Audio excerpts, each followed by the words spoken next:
আমরা বলেছি যে নির্বাচনের যে তারিখ ঘোষণা হয়েছে এটা আমাদের আমির জামাতের যে টাইম লাইন বলেছিল সেটাকে এটা স্যাটিসফাই করে এবং আমরা এই নির্বাচনকে ইতিবাচকভাবে দেখি। কিন্তু নির্বাচনের আগে আমরা যে কয়েকটি দাবি দিয়েছি এই দাবিগুলো পূরণ হওয়া অপরিহার্য। সুতরাং এখন সেই দাবিগুলো যদি বাস্তবায়ন না হয় তাহলে আমরা মনে করি এগুলার সুষ্ঠু অবাধ নির্বাচনের জন্য এই দাবি পূরণ অপরিহার্য এবং সরকার যদি সিনসিয়ার হয় তাহলে এই দাবি পূরণ একেবারেই সম্ভব। আপনারা গণভোটের কথা বলেছেন, একটা সময় আছে গণভোটের মাধ্যমে আইনি প্রক্রিয়া এখন প্রজ্ঞাপন পরিবর্তন করা যায়। যে সময়টা আছে সেই সময়ের মধ্যে কি আপনি মনে করেন যে এখনো সম্ভব যদি এটা সরকার আসলে করতে চায়? জি, আমরা 3টি অল্টারনেটিভ কথা বলছি এবং যেগুলো আইন কাভার এর ভিতরে আমরা তো বলছি LFO এই সিস্টেম আছে, আমরা বলেছি যে প্রজ্ঞাপন জারি করে এটা করা সম্ভব, আমরা বলেছি এখানে গণভোটের মাধ্যমে এটা সম্ভব।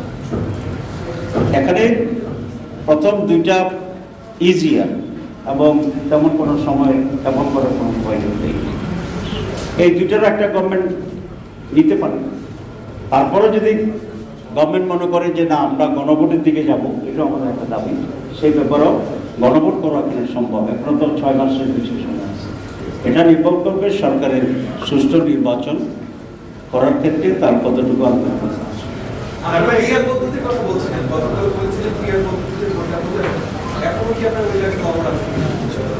জি, আমরা মনে করি পিআর পদ্ধতিটাই হচ্ছে বাংলাদেশের সুষ্ঠু নির্বাচনের জন্য একটা মাইল ফলক হতে পারে। তার প্রথম যুক্তিটা হচ্ছে 54 বছরের ট্রেডিশনাল পদ্ধতির যে নির্বাচন, এই নির্বাচন তো আমরা সুষ্ঠু হতে দেখি না। তো সুতরাং ট্রেডিশনাল পদ্ধতির নির্বাচন বাংলাদেশের জন্য উপযোগী নয়। 54 বছরের রিগিং, রাতে দখল, দিনে দখল, কেন্দ্র দখল, রেজাল্ট মাঠে একরকম, ঢাকায় এসে একরকম হয়, সব কিছু দুইটা করে। সেই জন্য আমরা মনে করছি PR may be the best alternative for experiment, number 1। Number 2, যে পিআরের মাধ্যমে ভোটারদের রিয়েল রিপ্রেজেন্টেশনটা হয়। ট্রেডিশনাল পদ্ধতিতে আপনারা দেখেছেন যে 49 কেউ পেল, কেউ 51 বিজয়ী, একেবারে সুস্থ নির্বাচনে যদি আমি করি। আর 49-এর যে ভোট, এই ভোটের কোনো ভ্যালু এখানে থাকে না। আমি যখন নির্বাচন করতাম লোকেরা বলে যে ভোট ফসাবো না, প্রথম বুঝতে পারতাম না, এখন বুঝি যে যেহেতু পিআর এটা কাউন্ট করার সুযোগ আছে, তো সেক্ষেত্রে আগেটা তো 95। আর পুরো হোল কান্ট্রি যে পরিমাণ সমর্থন মানুষের আছে একটা ন্যাশনাল নির্বাচনে বলুন, রিপ্রেজেন্টেশনে বলুন, পার্টি বলুন, সব জায়গাতে পুরো জাতির ভিতরে তার পজিশন কি, দ্যাট ইজ দ্য ইম্পর্টেন্ট এবং সেটা রিফ্লেকশন। আমরা এখনো মনে করি পিআর পদ্ধতিতে বেশ পদ্ধতি আমরা এরিয়া দিই।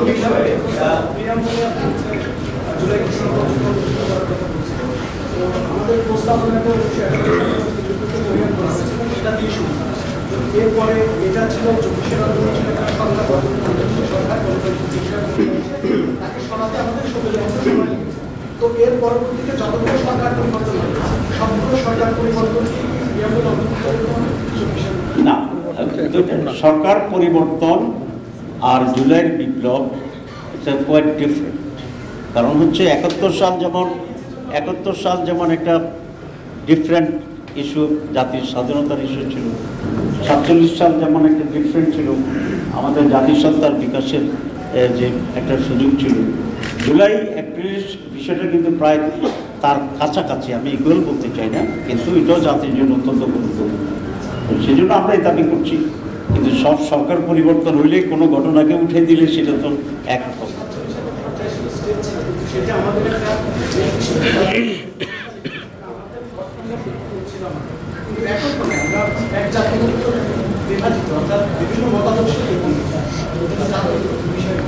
না, এটা মতাদর্শ কেন্দ্রিক। আর আমাদের স্বাধীনতার যুদ্ধ, ব্রিটিশ বিরোধী যে আন্দোলন, সেই আন্দোলন থেকে আসছে, সেটা ইজ ডিফারেন্ট। আমরা এটাই মনে করছি। জি, থ্যাংক ইউ। একটা বিষয় ভাই পিয়ার বিষয়টা হলো যে 71 সালে যেই স্বৈরাচার সরকার খেলতো যেই ভূমিকা সেটা তো 5 আগস্টের পরে সেই বিষয়গুলো তো একটা দেখতে পেলাম। তো আমরা দেখতে পাচ্ছি সেই একই স্লোগান একই ছবি 5 আগস্টের পরে সেই গণজাগরণ মঞ্চের যারা ছিলেন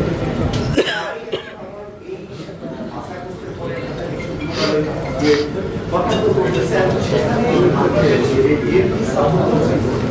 তারাও কিন্তু সেই একই বই ব্যবহার করতেছে। ইভেন সবচেয়ে বড় বিষয় তাদের যে অধিকারের জন্য তার ক্ষেত্রে সেটাকে এগিয়ে যাবে। এই যে মানে এবং আরেকটা বিষয় হলো যে 71 সালে কি জামাত ক্ষমতায় ছিল কিনা, বরং জামাত ছিল 6 নম্বর স্তরে আর আওয়ামী লীগ 2024 ছিল রুলিং পার্টি। তো এর তো বড় একটা বড় মাপের ব্লেম কেন আপনারা বের করেন এবং এই যে কালের কণ্ঠ সহ বিভিন্ন কণ্ঠ যেভাবে আপনাদেরকে প্রতিদিন প্রকাশ করে এই বিষয়ে আপনারা কোনো পদক্ষেপ না, আমরা তারা কেন সেই কথাটি আবার বলেন সেটা জবাবটা তারাই দিক। এ ব্যাপারে আমাদের যদি কোনো ক্লাস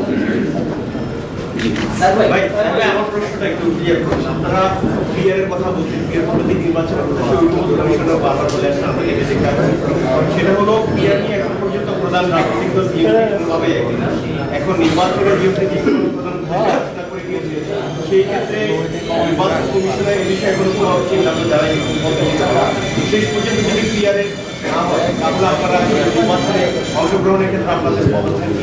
না, আমরা আমাদের দাবি নিয়ে আন্দোলন করব, তারপরে পরিস্থিতি কি হয় তখন সেটা পরে। আচ্ছা, যারা ডবল করছেন তারা করবেন না। আর দুটা প্রশ্ন নেব। যে অবস্থানে আছে এই আইন শৃঙ্খলা রক্ষাকারী বাহিনী দিয়ে সারা বাংলাদেশে একদিনে সুষ্ঠু নির্বাচন করা সম্ভব কিনা, তারা নির্বাচনী ব্যবস্থা ঠিক রাখতে পারবে কিনা?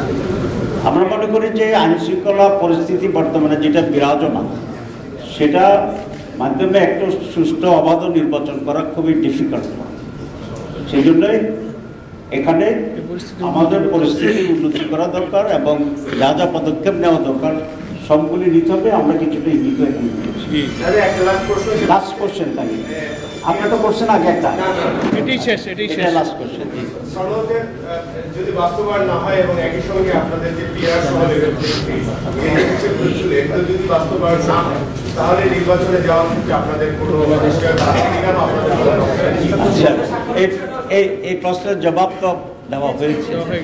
জি, তারপরে শেষ করছেন তো সবাইকে ধন্যবাদ। সালাম আলাইকুম।